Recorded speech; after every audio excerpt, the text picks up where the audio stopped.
of 10 men, we can expect 5 to get it.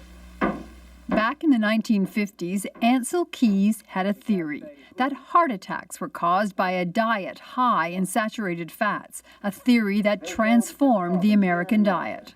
In delicious salad dressings and tender, juicy fried foods. By the late 1960s, millions were following his advice, avoiding saturated fat and eating more corn oil. Because it's best for cutting down saturated fats in the diet. But the theory needed proof.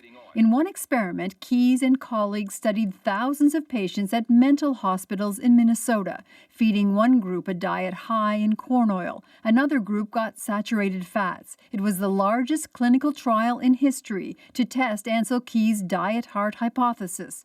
But after years of research, they didn't publish what they found. They got the granting funding for the study and then did the study, and the results ended up in a closet. So why did they sit on the data? Because nothing happened. The results showed no health benefit from the high corn oil diet. It completely contradicted Ansel Keys' theory.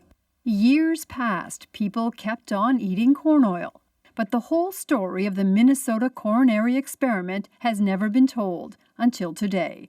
Now that a new team of scientists has recovered the data, reevaluated it, and discovered there was even evidence of harm from the high corn oil diet.